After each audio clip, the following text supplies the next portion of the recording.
Paz do Senhor, meus irmãos, tudo bem? Estou aqui outra vez para continuar o nosso estudo da Carta aos Hebreus. Na semana passada eu publiquei o estudo sobre o panorama geral da Carta aos Hebreus. E hoje, sendo quinta-feira, quero conseguir publicar ainda hoje, ainda em tempo de você dividir com a tua família. Espero que você consiga fazer isso, né?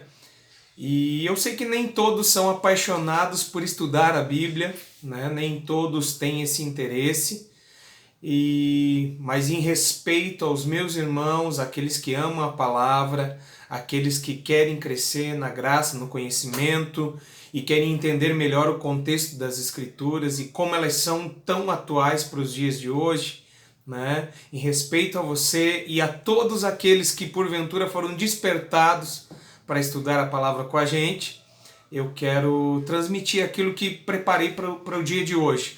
Talvez não vai levar nem muito tempo e eu espero não ser cansativo aos irmãos, visto que boa parte daquilo que eu vou falar aqui para vocês eu vou estar lendo, né? E se alguém desejar, eu posso passar depois os slides certinho, para que você possa também acompanhar na tua casa aquilo que eu estou lendo, aquilo que eu estou falando.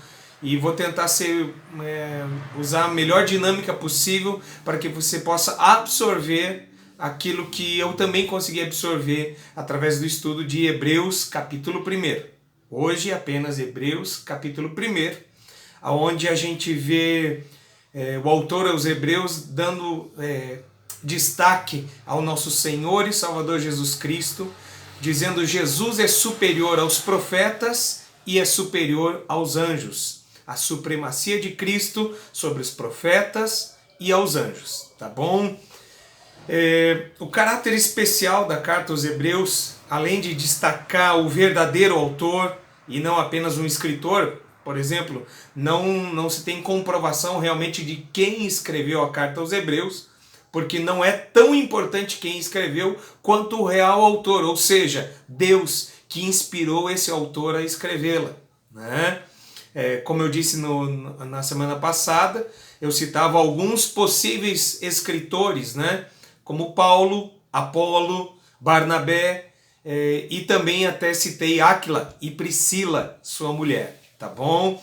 Então são possíveis escritores, mas era totalmente descabido que uma mulher escrevesse, que fosse aceitado no cânon o que uma mulher escreveria. Então, tudo isso influencia o porquê que rejeitaram, por exemplo, Priscila.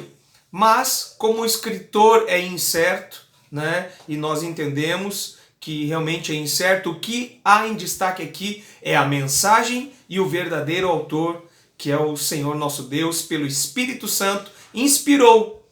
Provavelmente um desses que eu citei aqui, provavelmente um deles, quer sejam homens, quer seja uma mulher, né, não interessa. Porque o Espírito de Deus veio sobre toda a carne.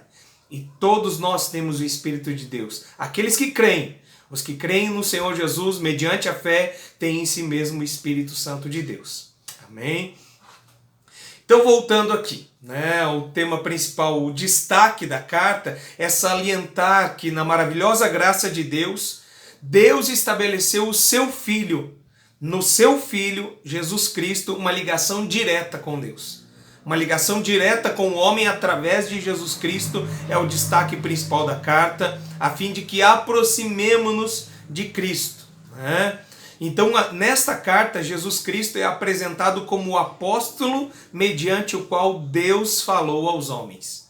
Jesus é o apóstolo pelo qual Deus falou aos homens. A grande finalidade da epístola é estabelecer os crentes no caráter celestial do cristianismo e livrá-los de uma religião terrena e de formas exteriores. Imagine nós, nesse tempo de quarentena, se estivéssemos aprisionados somente no sistema culto no templo. Nós estaríamos perdidos. Se o nosso culto dependesse de ir a algum lugar, estaríamos perdidos.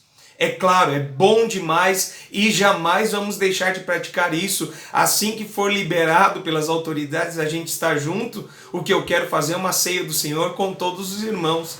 Quero junto com os irmãos celebrar a nossa fé, celebrar o autor e consumador da nossa fé, a nossa salvação, exaltar o nosso Deus juntos, mas mesmo sozinhos, ou apenas com a nossa família, mesmo apenas com alguns, nós conseguimos adorar a Deus, porque Jesus não está preso ao templo e nós não estamos presos numa religião exterior ou de formas exteriores que tem que pagar promessa, que tem que levar isso, levar aquilo e fazer este tipo de culto e aquele tipo de cerimônia. Não, nós estamos firmados em Cristo Jesus. Amém?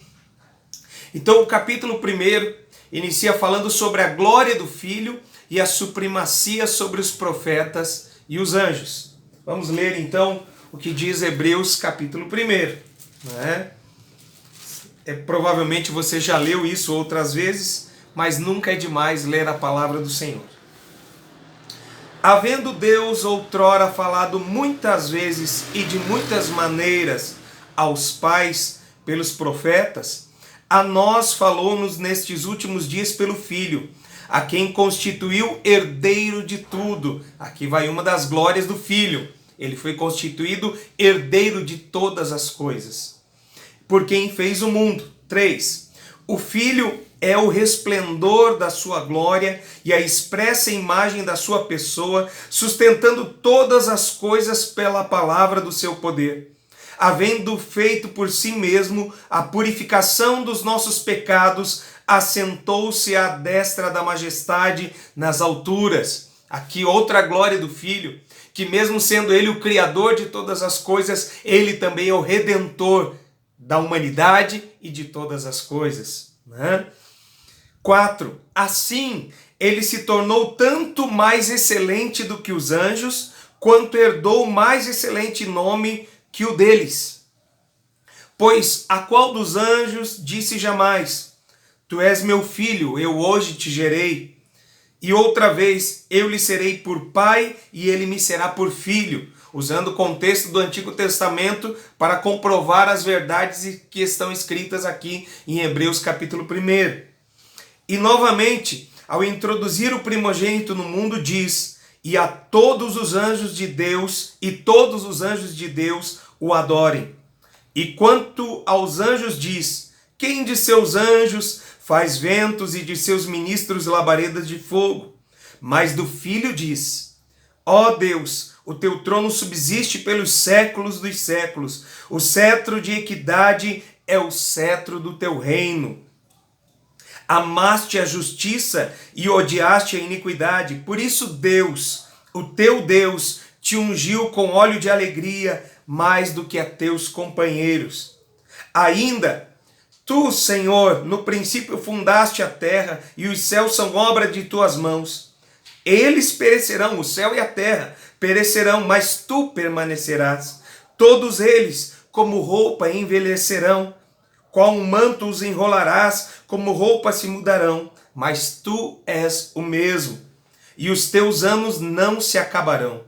Ora, a qual dos anjos disse jamais, ou numa linguagem mais atual, a qual dos anjos disse alguma vez: Assenta-te à minha destra, até que ponha os teus inimigos por estrado dos teus pés? 14. Não são todos eles espíritos ministradores enviados para servir a favor dos que hão de herdar a salvação? Então hoje a gente vai falar um pouquinho sobre esse capítulo 1. Tá? Eu confesso que venho estudando já há alguns dias um pouquinho sobre ele e eu espero conseguir transmitir aquilo que está assentado em meu coração. A importância existe uma regra, né, que todo ser humano acaba respeitando, né? A importância das palavras de alguém depende consideravelmente da glória e da importância de quem fala. Vou explicar. Exemplo, as palavras de um especialista, as palavras de um pastor, as palavras de um pai, a palavra de autoridade. Por exemplo, né, nas nossas casas, né, eu espero que seja assim na sua, espero que continue sendo na minha, a palavra do pai tem muito peso, a palavra do pastor tem muito peso. Por exemplo, quando eu tinha 17 para 18 anos, houve um tempo que eu usei brinco, né? E usei esse brinco mais ou menos uns 40 dias. E várias pessoas falavam, né, a respeito do meu comportamento, a respeito de quem eu era, e faziam brincadeiras e chacotas acerca disso. E claro, eu tenho plena convicção que usar um brinco não vai me alterar a minha masculinidade. Tenho plena convicção disso. Mas quando o meu pastor chegou para mim e disse a seguinte palavra: você está olhando aqui o nosso ministério, pode perceber que nenhum dos ministros usa brinco. Bastaram essas palavras para que quando eu chegasse em casa, falasse com meu pai, que já tinha me dito alguma coisa, com a minha mãe, levando em conta até palavras do meu avô, né? Então, quando eu cheguei em casa, falei para o pai e para a mãe, o pastor conversou comigo e acabei tirando o brinco. Porque eu entendia que ele era uma palavra de autoridade, não que meu pai não fosse, não que minha mãe não fosse, mas pesou muito a palavra do pastor naquele dia. Então, as palavras de alguém dependem consideravelmente da glória e da importância de quem fala. São palavras de um especialista no assunto. Por exemplo, nós hoje, a quem nós daremos ouvidos? A qualquer um ou, de fato, a algum especialista no assunto, né? Vamos dar ouvidos, sim, a quem pode falar com propriedade sobre o assunto. Tá certo? Vamos dar ouvidos a esta pessoa. Relacionado a alguma palavra de Deus, vamos dar ouvido a quem reconhecemos que verdadeiramente é autoridade no assunto. Por exemplo, eu particularmente dou extremo crédito a palavras do meu pastor, o Bispo Célio, ao nosso presidente estadual, o Bispo Celso Carneiro. Dou também crédito a palavras que o apóstolo Luiz Hermínio posta constantemente nas redes sociais, porque para mim são autoridades realmente constituídas no reino de Deus. Só para exemplificar o que eu estou dizendo. E aqui o autor aos Hebreus, ele considera essa regra. Então ele está colocando em primeiro lugar quem é que está falando. Porque anteriormente Deus nos falou por intermédio dos profetas e dos anjos. Agora ele vem e coloca quem está falando acima dos profetas e acima dos anjos, para que se dê atenção à mensagem que está sendo pregada. É isso que ele está fazendo aqui. O autor diz assim: falou-nos pelos profetas que mereciam ser ouvidos, quanto mais agora que nos falou por intermédio do Filho. Ele está dizendo o seguinte: o tempo velho está passando, a era do incompleto ou das sombras está terminando. O tempo das conjecturas e da incerteza humana chegava ao fim. A nova era de Deus amanheceu em Cristo. Ou seja, o pensamento dos homens tinha que mudar.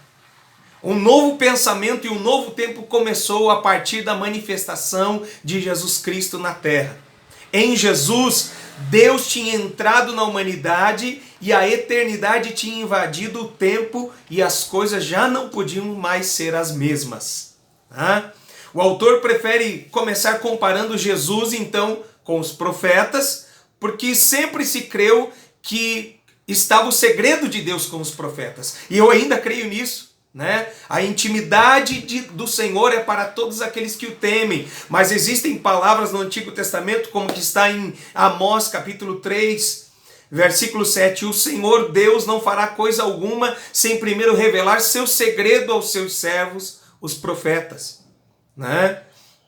Sem primeiro revelar o segredo do que está no coração de Deus. Por isso é tão importante, sempre é importante, mas muito mais nos dias que estamos enfrentando, ouvir o que Deus está falando. Antes de ouvir até outras autoridades que nós testifica com o nosso espírito que Deus está falando, ouvir o que Deus está falando, tá? Deus não poderia revelar mais do que os homens pudessem entender. A revelação de Deus vem através de mentes e corações humanos. E é exatamente isso que o autor de Hebreus está falando, né? Ele está dizendo, olha, diz que a revelação de Deus, a verdade, né, foi dita muitas vezes no original grego polímeros. E de muitas maneiras, original grego polítropos, tá? Notemos então dois pensamentos baseados nessas palavras gregas, polímeros e polítropos, tá? O que ele está dizendo, no fundo, é que a revelação de Deus é fragmentária ou ela é contínua. Deus se revela à medida que a gente vai conhecendo a Deus. Deus se revela à medida que a gente tem maturidade para entender as coisas de Deus. A revelação de Deus é gradativa na história do tempo. Deus sempre se revelou de uma maneira diferente e a gente vê que Deus revela no Antigo Testamento a verdade de uma perspectiva de cada um. Por exemplo, né? Amós, o livro de Amós é um clamor pela justiça social. Então a faceta de Deus voltado para essa área é um clamor pela justiça social. Isaías compreendeu a santidade de Deus. E ele vê aquela visão maravilhosa onde Deus está entre os querubins, serafins, ele vê o céu aberto e ele entende a santidade de Deus e diz: ai de mim que sou pecador, ai de mim porque eu vou perecer. Que Deus tenha misericórdia de mim porque ele compreende a santidade de Deus. E ontem ainda, no tempo de oração, a Adriele falava a seguinte palavra: Jesus, quando ele ia corrigir alguém, ele nunca tinha a intenção de humilhar esta pessoa. Meu irmão, eu e você precisamos aprender com isso. Quando nós formos corrigir alguém, confrontar alguém, sonda o teu coração, que ele nunca tenha o desejo de humilhar os teus irmãos, humilhar os pequeninos. Porque existem pessoas sim que são dirigidas por Satanás, que são vítimas de Satanás, são usadas por Satanás, são cabeças que estão guiando vários inocentes para o inferno. Mas existem aqueles pequeninos que nem sabem para onde estão indo. São como ovelhas sem pastor. Então a gente tem que saber pesar, ponderar. Sempre que vai falar, liberar, escrever alguma coisa, alguma publicação, nós temos que ter em mente isso. Nem todos conscientemente estão sendo usados pelo diabo. Muitos são apenas vítimas de um sistema. Então que a gente saiba... trazendo esse parênteses para mais próximo de nós, termos o mesmo coração que Jesus. Quando formos orientar, corrigir, redarguir alguém, nunca seja para humilhar essa pessoa, mas para levá-la ao lugar de arrependimento. Para levá-la e conduzi-la ao lugar de arrependimento, tá bom? Então, Deus... voltando no que a Adriele falou, Jesus, ele não queria humilhar as pessoas. Mas quando Jesus revelava a sua grandeza e a sua santidade, as pessoas eram constrangidas a ver qual é o caminho correto que elas devem andar. Tá certo? Porque diante da perfeição de Jesus, eu e você somos meros copiadores e ainda falhos. Que Deus nos ajude a ser cada vez mais parecido com Jesus. Eu espero ter me feito entender. Voltando ao tema principal, porque eu abri um parêntese aqui e espero que você não tenha perdido a atenção. Amós vê a justiça de Deus, vê o clamor por justiça social. Oséias fala da santidade de Deus. Isaías fala da santidade de Deus. Oséias passou na pele, sofreu na pele para aprender e conhecer o Deus que perdoa pecados. Um Deus que realmente perdoa os piores pecados, né? Ele passou na pele. Então cada profeta a partir da sua própria experiência. Deus falava por intermédio dos profetas de maneira, quer num discurso, numa palavra, ou muitas vezes de forma dramática, como foi, vou citar aqui um exemplo de Ezequiel, capítulo 24, se não me falha a memória. Quando Deus diz para Ezequiel, eu vou recolher a tua mulher, ela vai morrer e você não vai chorar. Eu estou proibindo você de chorar o luto da sua esposa. E quando perguntarem o que isso significa, é para que o povo de Israel entendesse de que maneira Deus era desprezado. Então, de forma dramática, os profetas sofriam na pele. Isaías teve que andar nu, né? E a gente vê tudo isso era Deus falando, revelando algum pouquinho de Deus fragmentariamente, tá? Gradativamente. Então Hebreus é uma das provas que a revelação de Deus é fragmentária e ela acontece no decorrer da história de forma gradativa, tá? Então O autor diz o seguinte: nenhum profeta tinha captado todo o círculo completo da verdade. Mas outra coisa acontecia com Jesus. Jesus não era uma parte da verdade, aleluia. Disse Jesus: eu sou o caminho, a verdade e a vida. Ninguém vem ao Pai senão por mim. Né? Então Jesus deixou muito claro que ele era a verdade e os olhos daqueles que testificaram isso puderam ver. Nele estava revelada toda a glória de Deus, toda a glória do unigênito do Pai. Tá? O autor vai dizendo o seguinte, ó, Jesus não era uma parte da verdade, era a verdade inteira. Não era uma revelação fragmentária de Deus, mas sim a sua revelação completa. Nele Deus não mostrava apenas alguma faceta da verdade, revelava-se ele próprio plenamente aos homens. Em outras palavras, os profetas eram amigos de Deus e conheciam alguns segredos de Deus, mas Jesus era o Filho. E os profetas captaram em parte a mente de Deus, mas Jesus era a própria mente de Deus encarnada. Perdão pelo sotaque curitibano aí, né? Note então que o autor aos Hebreus não pretende diminuir os profetas.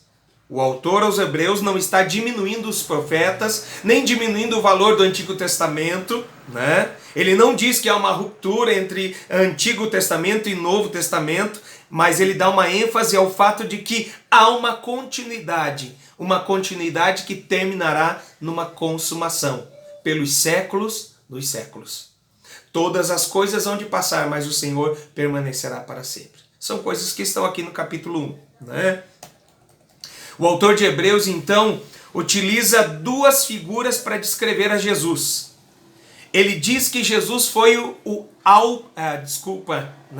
Jesus foi o apaugasma. Vou repetir. Jesus foi o apaugasma da glória de Deus. Apaugasma é o termo grego, né? Que tem duas acepções. Significa resplendor, uma luz que brilha, ou pode significar reflexo. No caso aqui, na nossa tradução, traz como resplendor e entendemos que essa é a tradução que deve estar ali. Jesus é o resplendor da glória do Pai, mas também é algo mais do que isso. Jesus é o resplendor da glória de Deus entre os homens, mas o autor considera Jesus, e nós consideramos Jesus, o caráter da mesma essência divina. A palavra grega é caráter, né? A mesma essência e a mesma substância do seu ser, né? Em grego, caráter tem duas acepções. Significa primeiro um selo e segundo a marca ou a impressão que o selo deixa na cera, né? Puxa vida, aqui ó, né? Deixa eu correr com isso. Só um minutinho.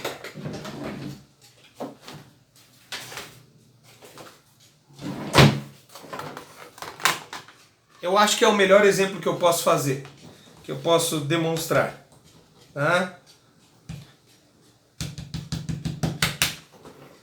De certa maneira, eu sei que tá difícil, vai ser difícil de você enxergar o que está escrito aqui, mas exatamente isso que está escrito aqui será impresso.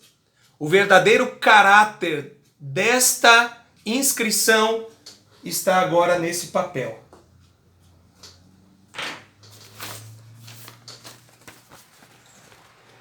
Então, eu tenho que mostrar do jeito que vocês consigam ver.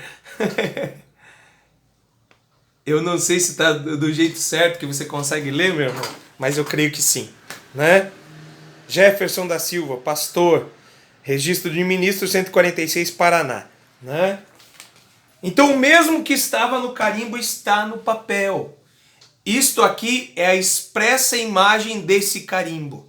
É isso que o autor está dizendo. Jesus é a imagem exata de quem é Deus, pois ele é Deus, né? Jesus é a expressa imagem, né, que está reproduzida, e ele deixou essa marca, essa impressão, né, na vida do ser humano, na vida daqueles que viveram com ele, que perceberam a sua mensagem, e é a real impressão que ele causa em mim e em você, né? Assim como na impressão vê-se como é o selo que a fez, assim também Jesus se vê exatamente como é Deus. Quem vê Jesus, vê Deus. Jesus disse, quem me vê, vê o Pai. Né? E o autor aos Hebreus está corroborando e insistindo com aqueles que creram, que talvez estavam meio se perdendo, lembrando que a carta foi escrita a judeus crentes, né, que tinham deixado o judaísmo, mas que poderiam estar oscilando. Ele está firmando eles na fé e dizendo, aproxime-se de Deus. Jesus é Deus, aproxime-se dele. Né? Jesus não é fragmentário ou incompleto, ele é a expressão total e exata de Deus. Dito isso, ele passa para um segundo ponto, a partir do versículo 4 principalmente, né? Jesus é superior aos anjos. Primeiro, Jesus superior aos profetas, agora superior aos anjos. Desculpa o barulho, irmãos. Né? A gente não pode impedir o que está acontecendo na rua. Né? A crença que os judeus tinham nos anjos na época de Jesus era muito grande.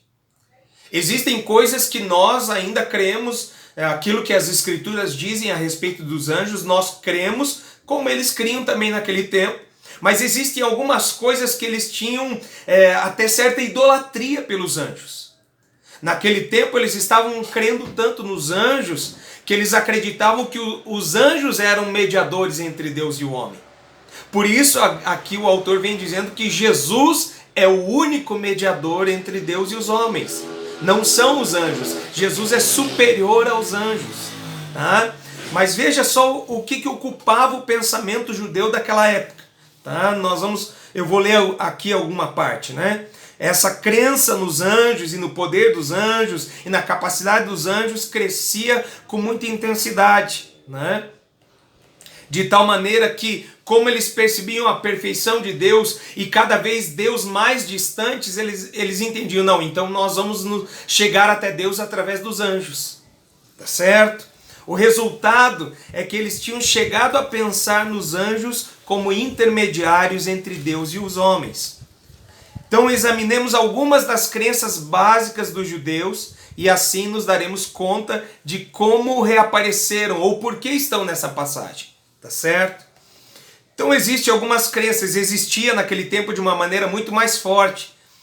Deus era concebido rodeado de hostes angelicais, isso está lá em Isaías capítulo 6, 1 Reis 22, 19.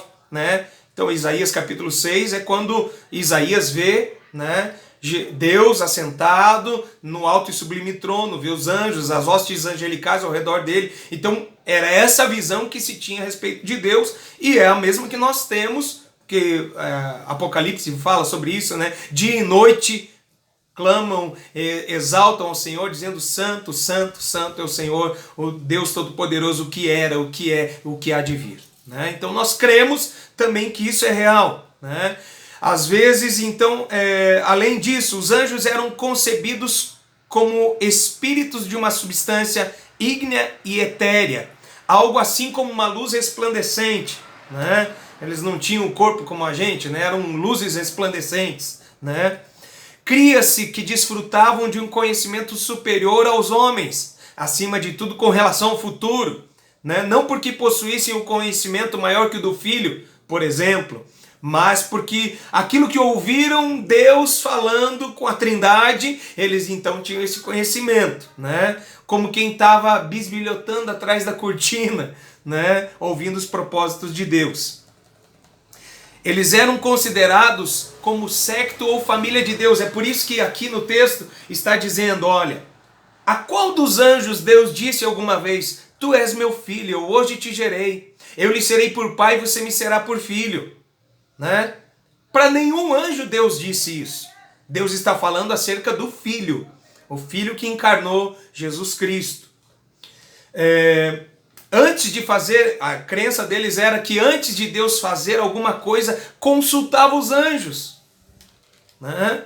Que às vezes os anjos consentiam com Deus e às vezes os anjos rejeitavam a vontade de Deus, se é que isso é possível. Eles acreditavam dessa maneira.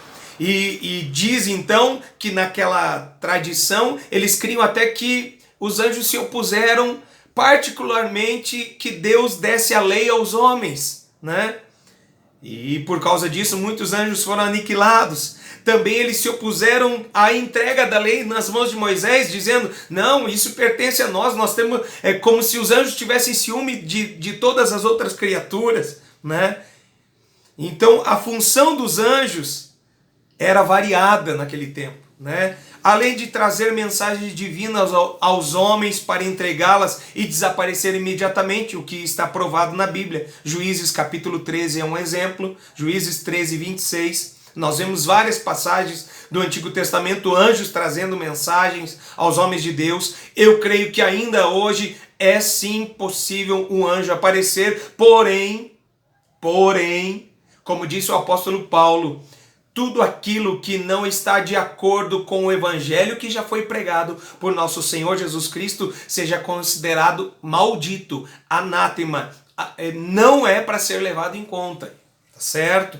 Então eu creio sim, né, que Deus pode se revelar de várias maneiras, mas vamos guardar bem esse parêntese que é muito importante, ok?